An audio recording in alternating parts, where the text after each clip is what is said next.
Hey, what's up, everyone? Welcome back to the Fat Muscle Project podcast. I'm John Gorman, one of your co hosts today. We've got Jeff and Lisa both in the house, and we've got one hell of a show lined up today. We're going to talk about all things refeeds, free meals, cheat days. We're going to talk about all those things in detail, the science of it, the whole nine yards. But I want to throw this over to you, Lisa, because you run this ship, you steer it. You've got a great set of notes and a great topic that you put together for us today. So I'm going to go ahead and let you take this away. Brilliant. Cool. Before we get into the topic, I'd love for everyone just to share their win of the week or the win of the last couple of weeks. So maybe Jeff, if you want to share with us what's been a highlight for you. Sure. Yeah, I actually have two wins. Number one is I actually was okay mentally, somewhat, of giving up a leg day for a 6 mile outdoor hike in the woods. In the past, I would have struggled immensely with that. Like I was skipping a workout, losing a chance to grow. But being older and wanting to enjoy other aspects of life, I listened to that side of me and I had a great time. My legs were sore, probably lost some fat from it too. All is good. I'll train legs next weekend. Um, but the main win that I had recently was I took on a client, very difficult case, having to do with a severe eating disorder. She's in therapy, but a lot of coaches haven't been able to help her because she is someone who needs a lot of attention. A lot of DMs going back and forth, texting, a lot of emails. I got like 10 emails from her today alone. And I took on this case at low cost. Definitely not what I typically charge because it kind of tugs at me a little bit because I used to have an eating disorder and I had people help me. And now as an established coach, as someone who's recovered from all that, I don't forget it. So I wanted to help this person out. So I felt like that was a win, and hopefully she stays on to let me help her. That's That's that's awesome. awesome.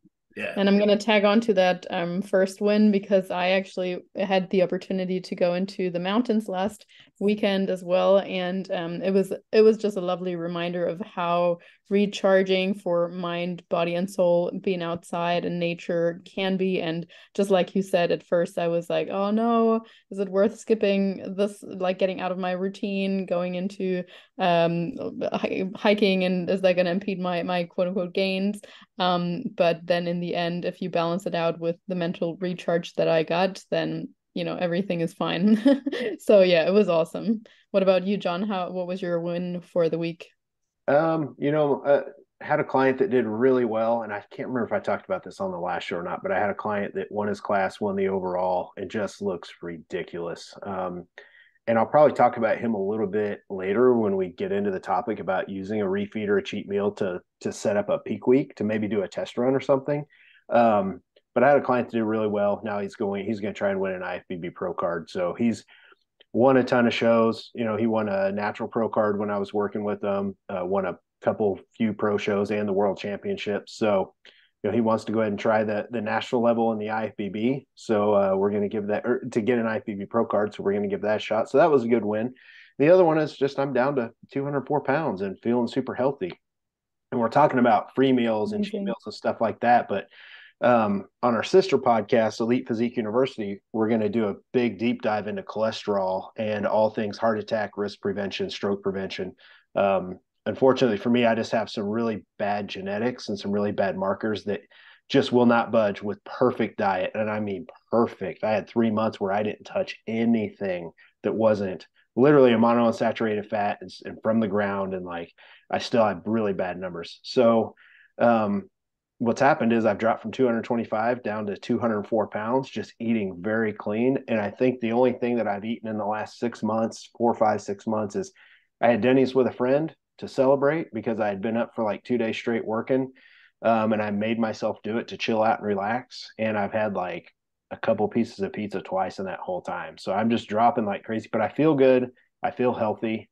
And get new blood work and stuff done. So all in all, a win. I'm down to 204 pounds. So I'm still a little skinny fat, but I'm trying to get a little bit more of that fat off, and then we'll go through a growth phase. But this is a topic in all seriousness that we're going to get to today. I don't think we can talk about this enough. I think there's a lot of confusion out there. I think there's a lot of disordered eating centered around this. Jeff, Mm-hmm. it's probably the first thing you thought of because you have Mm-hmm. such a good history with helping people with this. Um, So, Lisa, you've got some great show notes here. We're going to get into a lot of detail, probably get into the weeds, and I think people will appreciate that. So, yeah, let's jump into it. Yeah, awesome. I think first we should actually explain what the difference is between refeeds and cheat meals, just so people also know what we mean with each one of those terminologies. So, Jeff, can you explain to our listeners what you would, how you would differentiate the two? Sure. I think the main differentiation is how you think of them in terms of the client's goals and framework and timeline. So cheat meals to me is more so to be applied into the general population. It's more so for psychological relief, a break from structure, strict dieting to spend with friends or family. Maybe you have a wedding to go to or a trip somewhere nice and you want to enjoy the food, right? So that's what I would call like a cheat meal, a free meal, off-plan meal, untracked meal, whatever. Refeeds, on the other hand, are more so tracked and measured and prescribed. So you may hear of a coach prescribing like a refeed where you have 550 carbs on that day. It's a refeed day. And the foods may be very particular. It's like refeed using white potato, white rice, and rice cakes. Stay away from processed donuts and muffins and cupcakes or whatever. So I would say the psychological versus the physiological benefits would be the main differentiation. Nice. John, anything to add there?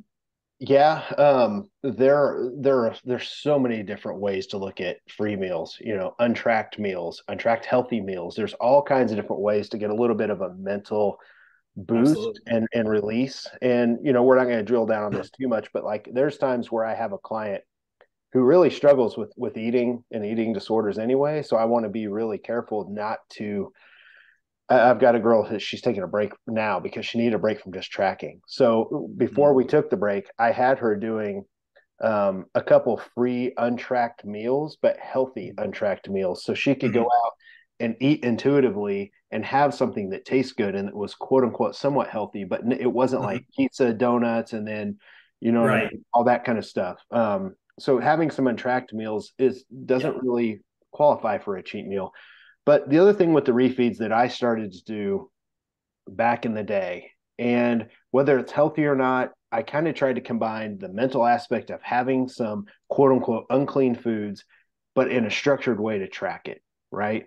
And I would have people do refeeds where they would have, say, it's 500 carbs on that day, but I would tell them, hey, just hit your macros, but eat the foods that you've been craving. Just make sure they're low fat. So to me, a low refeed is more of a lower fat, more of a carb based approach, and you're tracking all your macros. Where a cheat meal and a free meal and all that, you're going to have a lot of carbs and a lot of fats. Like they're both high, and it's really hard to track those. So I used to do refeeds back in the day, and I still let people do their high carb days, is what I call them now. I let them eat things like pancakes, if they want some cereal, if they want some low fat ice cream, I let them do that. But it's very systematic and it's very tracked. And that's because it's easy for us as coaches to know, hey, if you're not dropping, it's not because you're going out and having a free meal that's 5,000 calories. You know what I mean? That's so hard for us to know what's really going on. So I like to use, for the most part, I like to use high carb days refeeds. So that's just a little bit to add. John, sorry, Lisa, I didn't mean to cut you off if you were going to say something to add to that.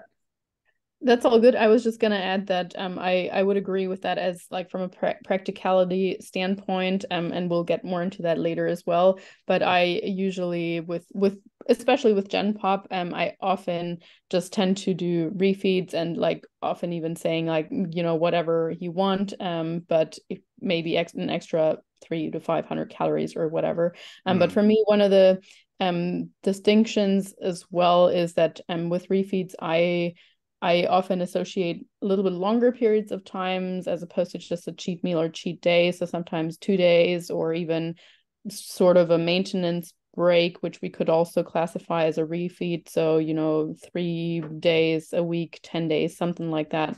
That's the only thing I would add to that. But Jeff, what were you going to say?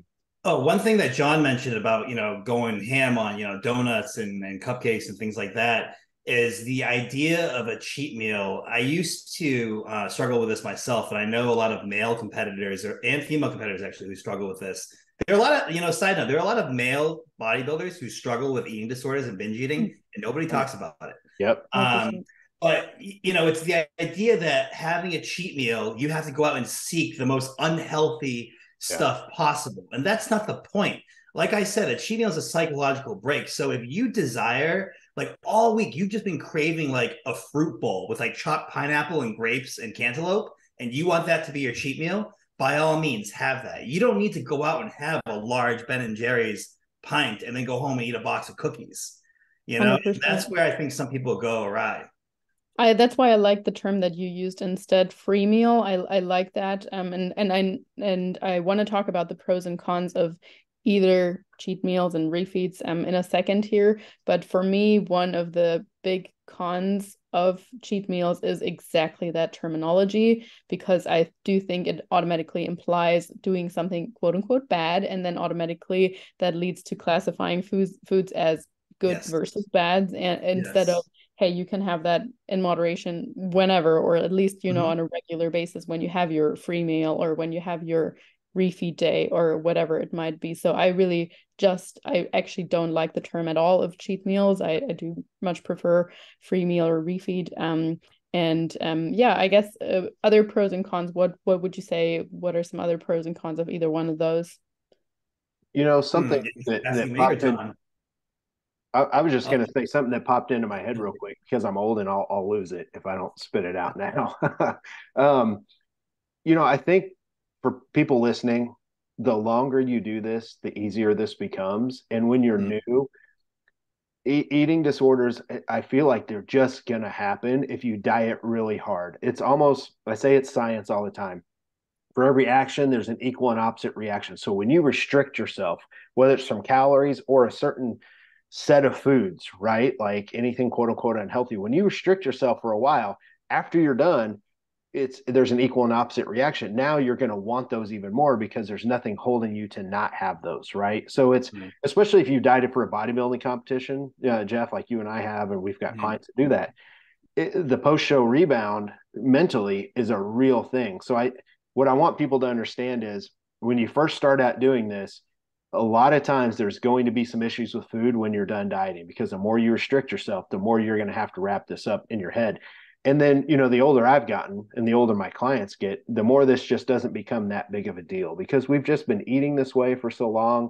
And if we want to have a little bit of something during the week, we're going to count it, we're going to bake it in, and we're not going 6 days and our whole day centered around going out and just smashing some god awful shit. So I just want our listeners to understand, if you're struggling right now, the more you do this, the better it will get, unless you're staying in those bad behaviors.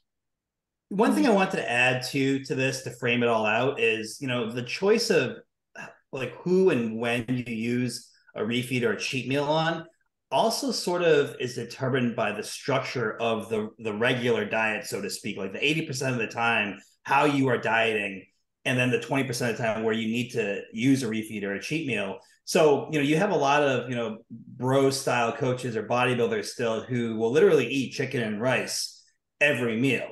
And you do that for weeks and months on end. It, like John, you said, equal and opposite reaction, right? The cravings grow stronger and stronger. Now, I'm not saying that, if it fits your macros should be practiced to the point where you're eating, a spoonful of ice cream for breakfast and cookies for lunch or whatever. It's somewhere in between, so that the cravings don't ever grow that strong where you would binge, Like there are some people who like are afraid to eat fruit. Yeah. So what happens when you put like a plate of cookies in front of someone who's fearing fruit and avoiding grapes all week? 100%. No, I'd have to agree with that.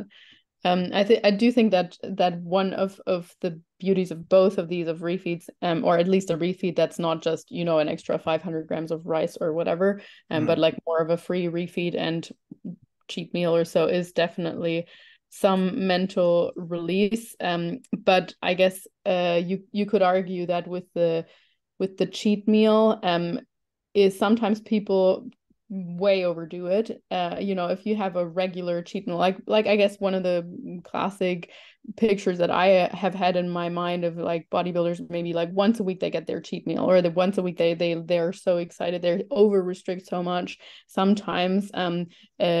Maybe not just in bodybuilding, but in general. And then you look forward to that one cheat meal or even cheat day. And that people sometimes underestimate how much you can quote unquote damage or undo within one day. So if you, let's say during the week, you're on 1,600 calories as a female, perhaps, and then one cheat day, you can easily consume 4,000 calories, easily. Right. And I mean, balancing that out, wouldn't it perhaps be easier during the week to have like 1,800, 1,900 calories and then just a very moderate refeed or so? So I think sometimes that gets missed, and people make life unnecessarily hard on themselves. On the flip side, when it comes to refeeds, perhaps you could argue that you never really, like, sometimes I hear, I just want to feel full. And with a 200-300 calorie refeed, you're not going to feel fuller. If you're in the middle of a real dieting phase and you're just so craving, you're not going to feel that full. So that on top of still having to plan for it, on not being completely able to let go, that's definitely a con for the refeed for me. Was there anything you'd add to the pros and cons, John? Yeah, there's a huge con. So I've presented on this numerous times at conferences and camps, and I throw a graphic up and I show basically a whole week starting from Monday to Sunday. And whenever I present, I talk a lot about learning from failure. So what I'm about to say, I learned the hard way as a coach because it wasn't working. So when you talk about the inability to make progress, a lot of it is due to, and I'm just going to use refeeds as an example, but a free meal, free day, whatever people are doing. We'll just use Sunday as the day. Back in the early 2010s, and the guy's still around, and I want to be real careful here because if it wasn't for this guy, his name's Skip Hill, if it wasn't for him, we wouldn't have a lot of the refeed styles that we have today. This guy was a pioneer. Like, he was early on, and I respect the hell out of Skip's work. And Skip was a coach of mine back when I was younger, right around the 2010 timeframe. And he would do these things called skip loading, which is kind of cool. He called it that because he came up with the idea. And you would basically every Sunday, you would eat low fat carbs, and he would give you like a range of like, hey, for 6 hours, just eat until you're somewhat comfortable full. When you're hungry, start eating again and don't count. And he had people that were shredded. So then I started doing that as his client, and I saw some definite cons to it, because if you give me unlimited access to eat in a time frame, I'm not gonna make progress, and I didn't. But for some people, it did work, right? So I started to implement some of those protocols, except I started to track them, and I started to have my clients track them. So I said, hey, I want you to have, and they were big refeeds. Long story short, I gained a lot of clients in about 2 years because I was known as the guy that let people eat a ton of carbs. I had two guys that were eating 2,000 carbs every Tuesday, 2,000 carbs. And they stepped on stage. They won shows left and right. They were huge clients for me. And everybody was like, oh my God, I want to go do what Gorham. Who wouldn't want to eat that every week, right? Whether it's 1,000 carbs or 800. Right. So what happens when you get a female that has a little bit of weight loss resistance? Because I didn't know that shit in 2011. And then you just let them eat whatever, 800 carbs or something like that. The point I'm trying to make here is what I found is what you alluded to, Lisa. If you think about this whole week spread out, Monday through Saturday, you have to eat so low calorie and have to do so much cardio to offset that big day of eating on Sunday. Sometimes I would see people take one step forward, one step back, right? And if some people ate too much, they'd take one step forward, 1.5 steps back, and they would literally just spin their wheels. So what I found was better is I could diet people on more food, lower cardio if I raised their calories through the week, and I lowered that giant refeed. So these days, I'm having, a female might be dieting on 150 carbs, and she might eat 275 on Sunday. Now, is she going to be full? No, but hey, if you're dieting, you're going to be hungry. So let's just get to it. And I found that works way better. And that's how I diet my clients on low cardio. My clients don't do more than 30 minutes of cardio 4 or 5 days a week at the end of a prep, because I use the food. to my advantage, and I don't have them overeat. And then finally, and I know I'm talking a lot here, but finally, think about this. Picture that back in your head, Monday through Saturday, low calories, like low calories. A female, maybe you're eating 1,000. Maybe you're doing 2 cardios a day. Don't you think your metabolism is going to slow of 6 days of that just so you can eat a massive amount one day a week? So if you're slowing your metabolism down so much doing that for weeks, when you have that free meal, your metabolism's so slow and your cortisol so high, it's going to stick to you easier. And now that's bro science. That's me speculating that if you crush yourself for 6 days and you do that for 2-3 months, you're going to slow your metabolic rate way down versus if you would have kept your calories up more. So that's why I try to protect people's metabolic rate and the cortisol connection there. John, the way I see it, and I agree completely with you, and the way I explain it to people is stop seeking extremes. Okay, so if you think about it, if you're going to starve yourself unnecessarily during the week, you're not going to be able to train as productively. You're not going to be as mentally sharp, emotionally sharp with the people around you. You're just going to be like a miserable person throughout the week. And not training hard, you're not going to get the fat loss that you want, right? Anyway, only to splurge on one day. And that echoes the statement I made earlier about the chicken and rice people who unnecessarily make their diets more sufferable than they need to be so that they can binge on this cheat day or whatever. It just makes more sense to use some more moderation so you have the energy to train properly, and then you probably don't even need such a big cheat meal. Definitely. So I can only agree with that. Yeah. Well, I was going to say ahead. one other thing. Let's just use you as an example, right? Say that this was you and you were going to eat 1,800 calories for 6 days, do 2 cardios a day, and you're dieting for a show, right? And then you ate 4,000 calories, 4 or 5,000 on a Sunday. What kind of muscle retention would you have on that approach if you did that for 12 to 16 versus if I you lose all my muscle? And that's the other point, and you and I know that as coaches with bodybuilders and physique athletes, because we try and it's bodybuilding, right? So we try and hold on as much muscle. So the other thing, it's got to be extremely catabolic, and that's what I saw on my end. So when I switched and quit doing those methods, some of my same clients would have a higher stage weight because they got to eat more and do less cardio. So they didn't gain a bunch of muscle in the off season. They held on to more the next time they dieted, is what I figured out. So it was huge from a muscle preservation standpoint. Super. Yeah, I think you've already touched on quite a lot of the practical or how we can implement either of those or refeeds, I guess, in particular, from a practical standpoint. But I like what you mentioned earlier, Jeff, in the sense that it's often also a little bit personality dependent. And I really think that that's actually a big part or a big thing that a coach also has to gauge a little bit, like how aggressive someone wants to or needs to go. Because there are people that, like, once they open that cookie jar and they have one, they can't just have that one. So like if you tell them, oh, it's going to be a 200 calorie refeed, have a cookie or two, they're like, it's next to impossible for them sometimes. So for people like that, often they'd probably prefer restricting a little bit more and then having a bigger refeed, whereas other people, they're like perfectly happy having more equal calories, or not even, like sometimes even, hey, I don't want to have any difference in calories Monday through or weekday to weekend because it makes it easier for me to plan. At least that's what I have found with some of my clients, where it's just very different from person to person, or people, if they don't see a faster drop, they sometimes even need it to feel hard. I don't know if you guys have had it when it's like too easy. They're like, this is too easy. Can we just go more aggressive? And of course, it's also a coach's job to like pull them back and be like, it doesn't have to be that hard with all this restrictive stuff that you've done in the past. But nonetheless, it very much, in my experience, is very much personality dependent. I don't know if you guys, or if you, Jeff, have any further thoughts on that, and also just on how and when you would practically implement a refeed or a cheat day. Like you said, Lisa, it depends on how hard you go and what that timeline is, right? So let's say you have, like I had this happen to me, right? A competitor comes to you with 8 weeks to go, right, to a show, and you think that they can make it, but you have to diet them pretty hard. So you're probably going to have to create a pretty big deficit using less food and more cardio. And then you're probably going to have to implement the refeeds to keep them able to sustain that even for 8 weeks.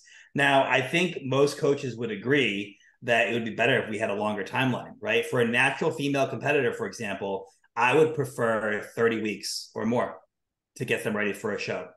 And I would take things a lot slower. Now, I would probably be able to avoid the need for cheat meals and refeeds by making the diet very nutrient dense and diverse.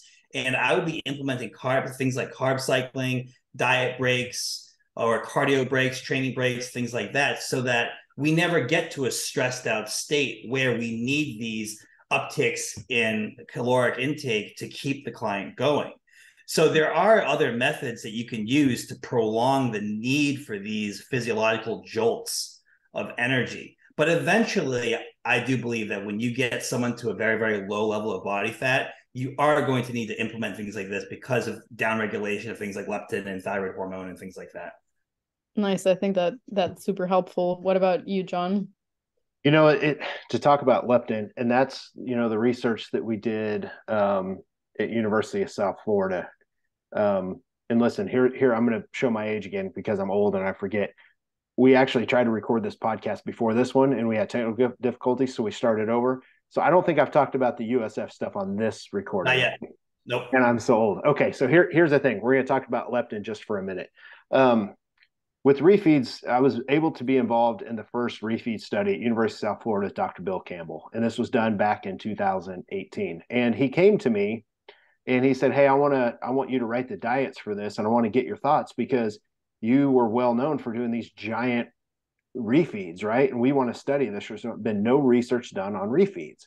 And we did them, right? So I got to write the diets for them. And what they did is they took clients, or they took a dieting base of people for 8 weeks, and they either stuck to the same amount of calories for 8 weeks, or they took another group of people and they had 2 refeeds back to back, like a Monday, Tuesday, back to back, and then their diet was on the other 5 days. And this is an open source document. It should be free for everybody. You should be able to go check it out. And what we saw was the people that had the refeeds, they enjoyed the plan better. They held on to muscle better. Fat loss was as good or better with the refeeds. And it just goes to prove, having refeeds, it really works to help keep your metabolic rate going, to hold on to your muscle, and mentally to give you some enjoyment. So the research is there. We're always ahead of research as coaches and bodybuilders. And, I'm a bro scientist myself. I like to speculate and come up with things that research hasn't proven, and which leads to research down the road. So it's nice to have that research there. And the whole reason I brought that up is because I believe leptin is very important, because as you diet and you get leaner, leptin is a hormone in your body that it not only tells you that you're full or not full when you eat. Leptin also is involved with the metabolic rate, and it spikes your metabolism a little bit.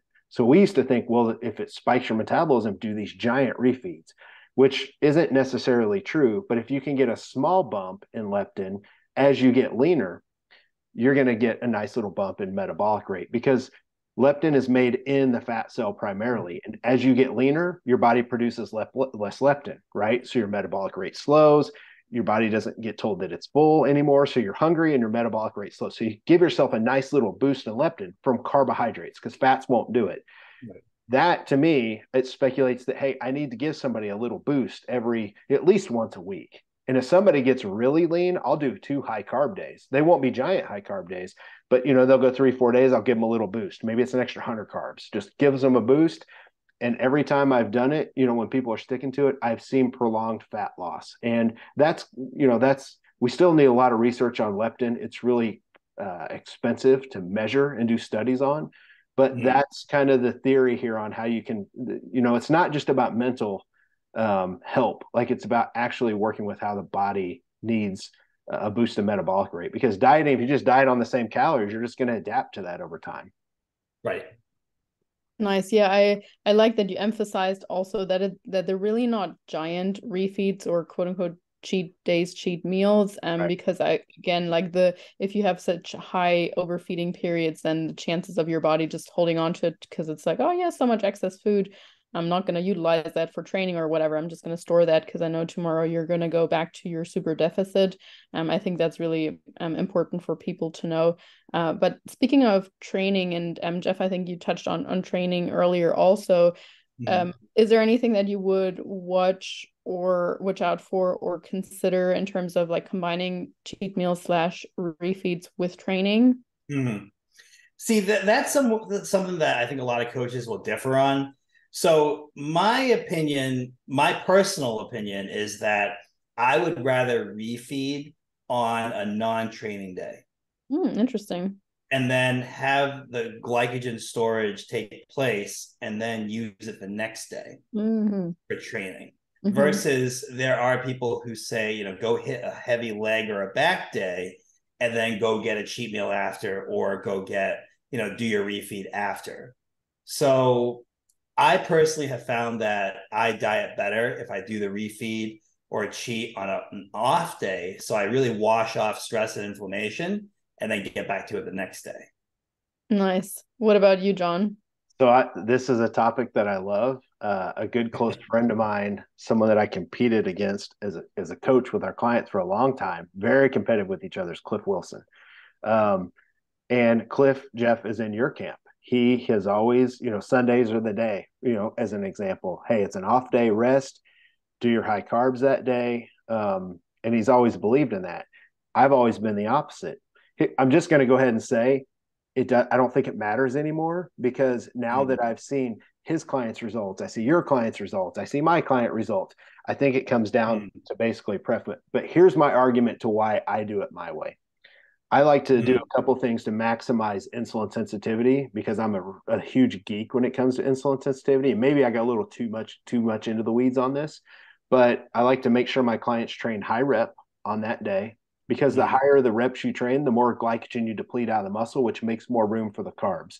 So to me, it helps offset fat gain. If someone, you know what I'm saying? Like if they're going to overeat too much, at least the glycogen's depleted more. You're already depleted from the week anyway, but why not deplete a little bit more, right? So I always have them do the higher reps to failure. I do have them train their weakest body part on that day, because if they're going to eat, especially in a caloric surplus, and there's no research on this, by the way, it's me totally being a bro scientist. If I need to bring my back up, I'm going to train my back the most volume, the highest reps I can to failure, and I'm going to have the highest calorie days that day, so I can try and get the most growth on my back. Now, will that ever be researched? I highly doubt it. Like, I highly doubt anyone's going to fork the money over for that. But I would rather err on the side of that, right? And then insulin sensitivity is just better. The higher your carbs are, your insulin sensitivity should be good. And I know we'll talk about supplements here in a little bit. But from a training standpoint, I like to make sure it's high reps, train that day, and eat that food. And then I like to train whatever they're going to train heavy. I want them to train that the next day. So if they have a heavy leg day, I want that to be the day after. So they have stored glycogen and energy, even though it's going to be stored primarily in the body part they just trashed. So all in all, does it matter? If someone's, neurotic like I am when it comes to it, if it makes you feel better, but if you want to just rest and chill out, obviously it works, because Jeff's clients look good. He looks good. Cliff's clients looks good. I think maybe I've overthought it over the years, but that's still the way I do it. It might be a good little hybrid if we have back-to-back refeeds, and we can have one high carb day the day prior to leg day or whatever it might be, and then another high carb day on the actual leg day. And what I do often hear from clients too is that they are feeling particularly hungry on leg day or whatever. So I mean, playing into the psychology, playing into personal preference, whereas other people, when they have their rest day, they might say I'm less hungry automatically because it's my rest day. But then again, to your point, John, once you're in a diet, deep in a diet, you're like hungry always, so it doesn't actually matter. I guess the thing I would say on a heavy leg day, if that's not your refeed day, probably even more important to just like bulk all your carbs around your training, in particular the few carbs that you possibly have in a dieting phase, as long as you can somewhat still ensure that you're heading into that training with somewhat replenished glycogen storages. That's probably important. And I can probably close the book on this whole thing, and I'm probably going to say Jeff's going to win. And here's the thing. Ultimately, I think the most important thing that people don't look at is taking Jeff's approach, and Cliff and other people that like to do it this way. To me, doing a refeed and a high carb day and eating at least a maintenance, maybe even a surplus, is probably going to drop cortisol way more and help with recovery way more if you actually do it on those days. And that may be the big trump card in this whole thing, because when it comes to dieting, especially really hard dieting, if you're just going nonstop, you need a day like that. And sure, people have off days, but my clients have off days with an off day diet, and it's a little bit lower calorie and carb than it is anyway. So they're not really getting that reset in cortisol. I think, Jeff, I think your approach is probably going to help. You know, when cortisol drops, we all know that your metabolic rate speeds up, you drop water, you feel good. Fat loss can happen really well when you drop cortisol because it gets it out of the way. So I'm not saying someone will drop fat the day they're doing the refeed, but they get that nice drop in cortisol, which can help the next couple days be even better. They're probably going to feel better the day after they train with the refeed versus mine. They just trained hard as hell and had carbs. So I can make arguments for all of it. And I think that's an important point to think about is the cortisol part. So here's my science, I guess, behind my reasoning here, right? So we know that insulin sensitivity is better when inflammation is low.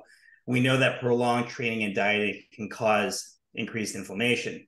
We also know that digestion and absorption and perhaps the signaling of the intestinal K and L cells to the pancreatic beta cells to release insulin in response to glycemic load is better when the client is less stressed.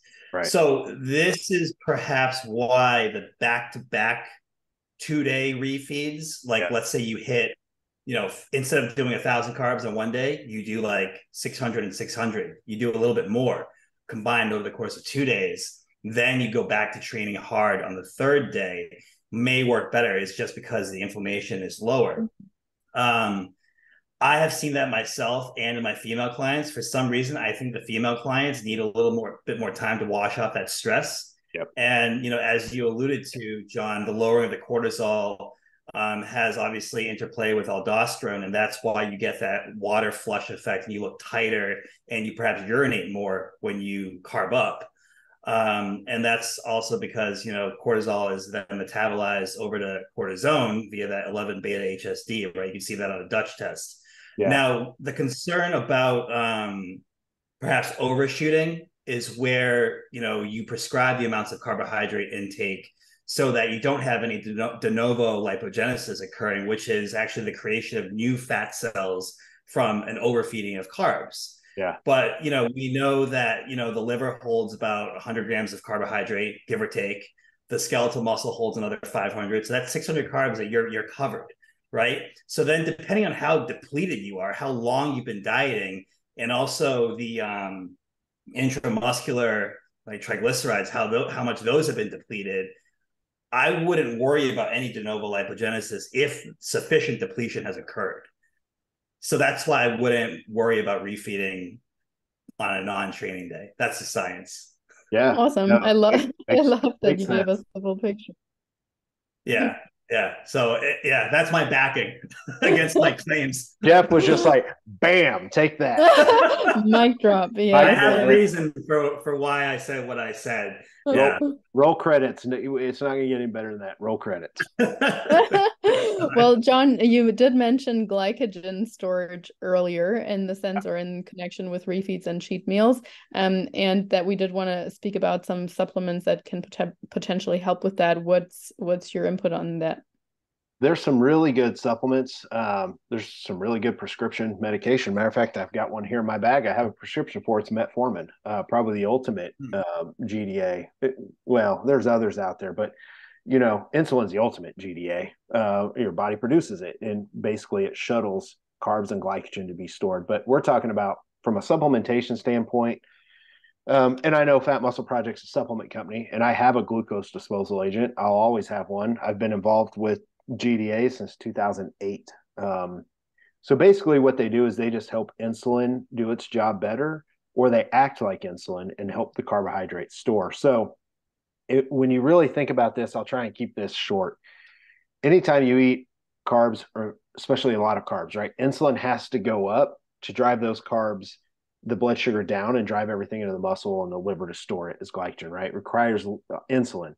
So when insulin gets really high and you start to store carbs even more, the higher insulin is, the more you risk storing some fat, right? And the higher insulin is, the more it blocks fat loss. So if you're in a fat loss phase, that's why something like metformin works really well. Something like a over-the-counter GDA works well too. So my point here is, a GDA helps your body do its job with less insulin because it either acts like insulin or there's a cofactor to insulin. Some things like berberine, which I'm really big on, and metformin, the med, is very similar. It actually tricks your body into thinking it's low on energy and causes your body to start pulling blood sugar and even fatty acid into the mitochondria to be used as energy. So it tricks your body to think it's low on energy, and it helps lower your blood sugar, your insulin lowers, and it allows you to burn fat a little bit better. Anybody that says it's all about calories in, calories out, they don't know how the systems of the body work and how hormones work, especially insulin. Because I'm telling you right now, if you take a twin, and I've dieted twins before. Literally, the diet was the same the whole time. If you gave one metformin and the other one nothing, I'm telling you that person with metformin is going to get lean way faster. And it's because it lowers insulin, it keeps blood sugar in a good range, and it helps drive the glycogen in to be stored in the muscle with priority because we've trained, right? Our muscle cells are primed to accept glycogen. Now, a normal person walking the street that doesn't work out, their muscle cells aren't primed. They can't go do high carb days. They don't have it. They're going to store it in their liver and in their fat cells because they're not training. So as physique athletes, I think taking a glucose disposal agent, I take them with carb meals anyway. But on a high carb day, I think it's especially important because you don't want insulin just running super high all the time. And there's other reasons too, like the higher insulin is for long periods of time, the more you start to develop insulin resistance. Things like prediabetes can happen. That's why you see these runners that drink all these drinks and all these chews and all this stuff, and they're marathon runners. There's a lot of people that are pre-diabetic and they're type 2 diabetic because they've just pounded sugar and insulin for so long in their bodies. So taking a GDA, long story short, is very beneficial for health and carb storage. Right. Awesome. Jeff, what's your take on it? And like maybe also in the same context as well, would you, or how would you use refeeds, structured refeeds or cheat days, etc., just to get an idea of, like, within prep to maybe practice for peak week or even during peak week as well? Yeah, I think there's a formula that's pretty helpful, and it's an estimate. Okay, so you take your body weight, your lean body weight, divided by 2.2 to get kgs. You multiply that by 18, and that theoretically is your carb limit. So if I'm doing the math in my head correctly, let's say 190 pounds divided by 2.2, we're talking like 80 something, right? 86 or 87. 86. Yep, 86. Yeah. And then you multiply that by 18, so that's 1600. Yep, 1550. Yep. 15 something, 1600. Yeah. Okay. So roughly speaking, you could consume 1500 grams of carbs without any de novo lipogenesis, assuming full depletion. Right. So it's obviously going to vary depending on how you train, how you do your cardio, how the person's metabolism is, their insulin sensitivity. But knowing that, you can test refeeds throughout prep as they get depleted. So maybe like 8 weeks out, they're not as depleted. You could probably test like 1,000 gram refeed and see how that client looks. As they get closer to the show, test 1,200, test 1,500, maybe 2 weeks out of the show, and then hit them right before. That way you can really, time the refeed so that you get a precise look. And that brings us into the discussion of like front loading versus back loading, or some people like to do a midweek load. Then you wash off any sort of excess flow or spill, and then you can tighten them up for the show. But that's how I would implement them for a prep.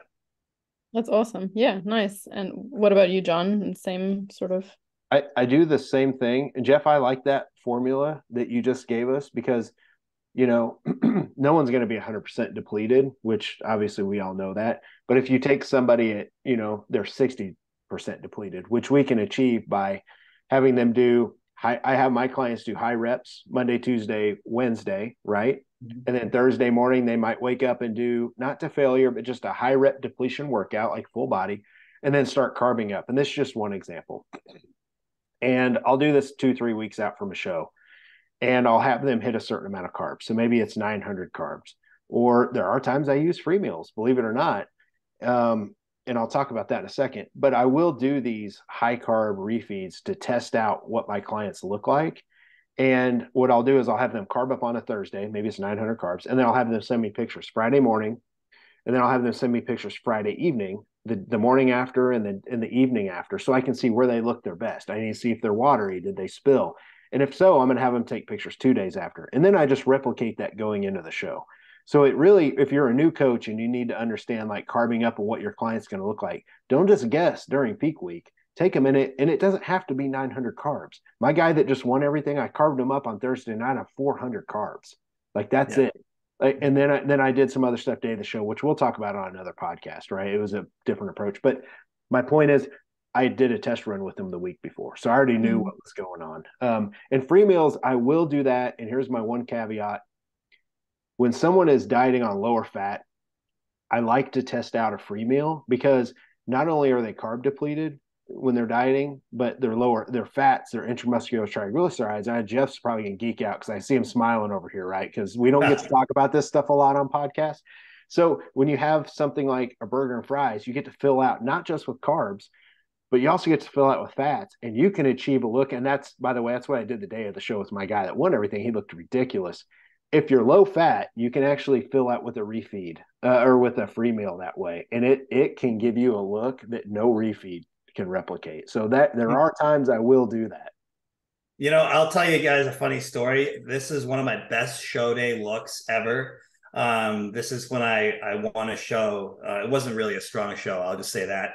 But it was, there was a fair number of competitors. I thought I looked my best. I'm not claiming I won nationals or anything like that. But anyways, on the Wednesday before the show, I literally ate 2 whole packages of Oreos, 1 birthday cake, 1 double stuffed, and I'm talking all 4 rows, so 8 rows of Oreos after I had gone out to get a triple Five Guys burger and a large fry. And my hunger was so intense. There was no leptin signaling at all that I consumed all that stuff. I broke out into a sweat, and then I went to sleep.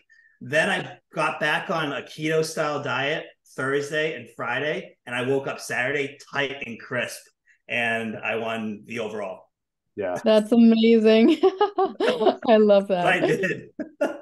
It's definitely interesting, and I know we'll go long here, but at some point we'll want to talk about fat loading and things like that. But I think that's probably I think it's safe to say people don't understand if you're doing a keto diet, and then I always get clients that will ask me, "Hey, can I do like a really high fat day?"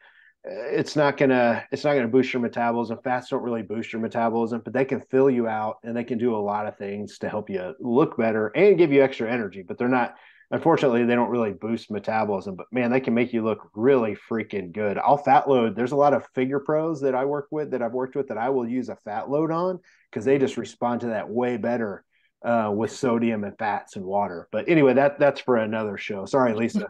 I'm taking us down. No, I love it. I think that's super, well, first of all, entertaining, especially in regards to the Oreos, but also just interesting to hear. I think we're tracking along really well with our notes anyway. I mean, we did want to touch on, tracking cheats, I guess, but we touched on that a little bit just in the sense of, well, aren't they then kind of refeed days anyway, or cheat days as opposed to cheat meals? Well, I guess that would be something interesting to still talk about. So is there any scenario, I guess, where you would recommend a full cheat day and label it as such as well? I guess, Jeff, you spoke about this last episode post show, is that correct?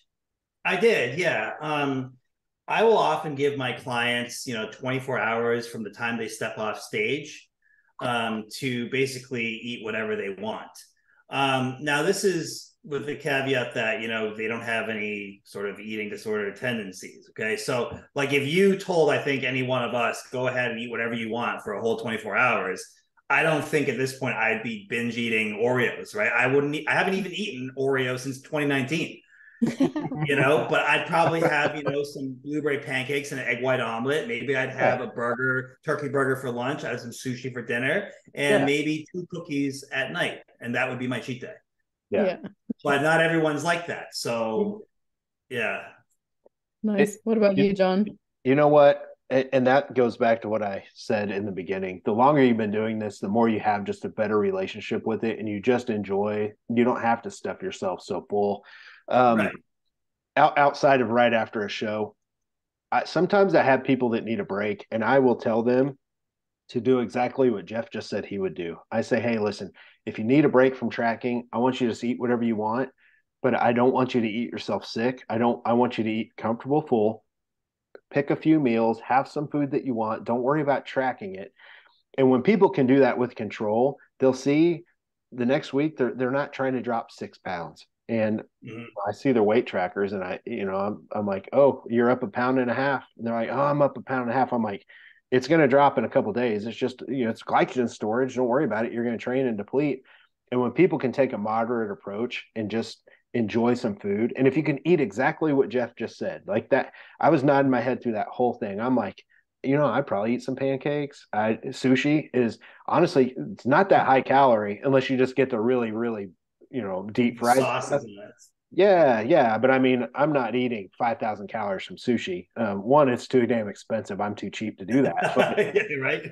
But something like that is very simple. I'd probably eat 2 or 3 rolls, California rolls with some sauces and stuff like that, and I'd have some pancakes. And honestly, that's probably just it. And I just eat my other normal stuff and drink my shakes because I don't want to feel nasty. And I think that's the thing that we need to. There's people listening right now that are probably nodding their heads. When you first start doing this, you eat so much that you feel nasty. Like you're bloated, you're farting all over the place, you're just I sweating used to do that. nasty. Yeah, yeah. I think we all did, really. And Lisa, I think the other thing too is with Jeff and I's client base, we're going to see a little more than that. To me, I think you and your client base, you guys have a little healthier relationship with food because you don't go through the extremes that a lot of our athletes will go through. 100%. And I love to see that. So hopefully things stay that way for you and your clients. Dieting for a show can definitely put someone into a tailspin, but that's just kind of my take on it. No, I also nodded to everything because exactly like you said, moderation and just sort of learning to eat to a comfortable full level. That's 100% what I try to practice myself and also preach with my clients. So I like that we're all on the same page there with this. The last thing that we wanted to talk about, which you I think already explained, is where the whole thing actually came from, right? Like with the how it initially started, and it just makes sense from a psychological perspective as well. Is there anything else that you guys feel like is needed to mention to round off the topic? I like Jeff. I want to ask you a question. I think this would be something good for us to at least discuss.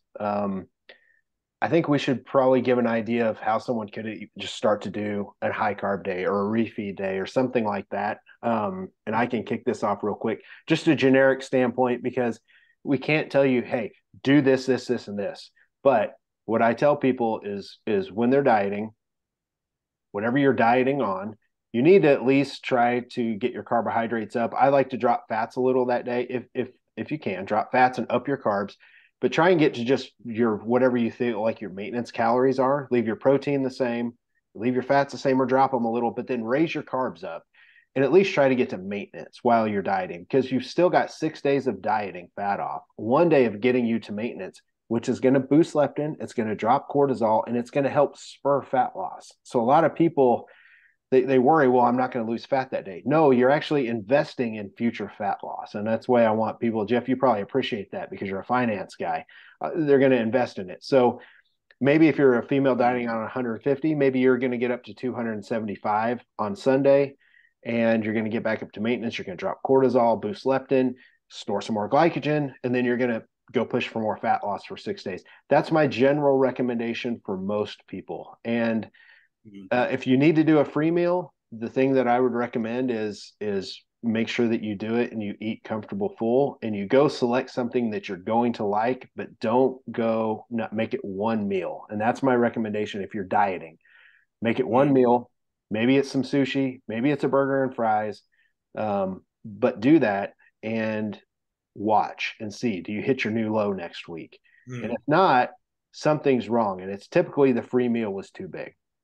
So that's just my general recommendations on where people should start. Because I know we have people that are like, I don't know what to do. I just eat my ass off and I'm not making progress.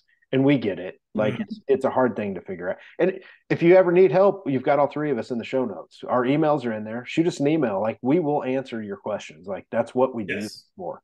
We will never be too busy for you. Send us a message. But Jeff, how would you give any kind of general recommendations to our listeners?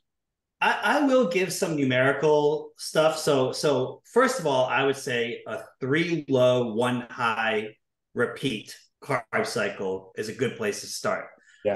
How I would set it off is I would find your lean body mass. So this is your body mass without any fat on it. So let's say the average 160-pound woman that comes to me, her lean mass is usually around 120. I would take that 120, multiply it from anywhere from 1 to 1.25. That's where I would set the protein. For ease of math, let's just say 1. So 120 grams of protein. I would set carbs to 120 grams of carbs, 1 times lean body mass as well. And I would throw in maybe 50 grams of fat just for health purposes. That would be your low carb day, 120, 120, 50. In terms of so that's your 3 lows, right? You're going to do 1 high day. I would probably do 2 times lean body mass. So 240 carbs. Start there and see what happens. 2 other things I just wanted to say to sort of like echo on some things that we talked about earlier is the foods that you crave now, give it time, keep practicing nutritional discipline, and pay attention to how you feel after you eat your cheat meals. Chances are several years from now, you're not going to be craving hot dogs and grocery store line candy anymore. I can't remember the last time I had nachos. I used to love nachos. I used to binge eat, a whole large pizza for a cheat meal. I don't do that anymore. It's been years, right? And then the third thing I want to say is I want to give credit to people who came before us, people like Scott Abel, people like Skip Hill, people like Lyle McDonald. Look up those names and read what they have wrote. A lot of us coaches, we borrow from prior literature, prior success, and those 3 names cannot go unmentioned when we're talking about carb cycling and refeeds and cheat meals. I agree 100%. I was just looking backwards on my bookshelf. I have a book called Body Opus from 1996 by a guy called Dan Duchesne. Dan Duchesne as well.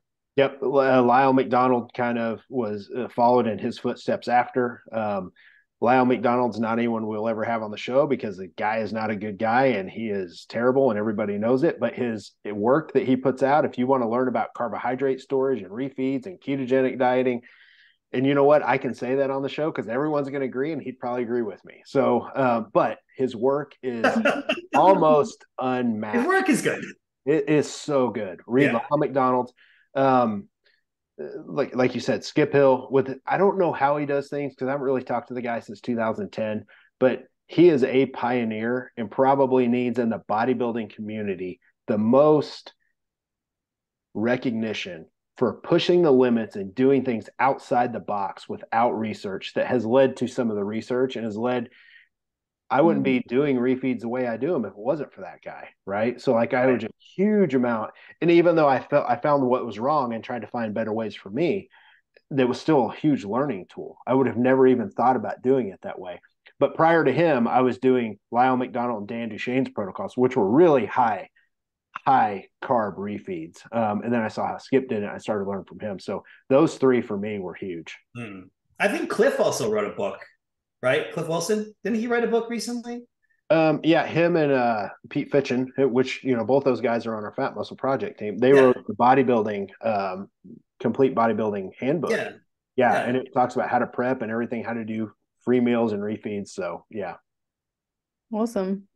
Very, very cool way to round it off, I think. And just to give people already also a sneak peek into what's coming up, in addition to all these awesome practical takeaways that we've given them, next week actually the episode after next is going to be the best muscle building hacks that you might not be utilizing yet. So just so you know what's coming up and to tune in for sure next time as well. All right. We're out of here. See you guys. Thanks for listening.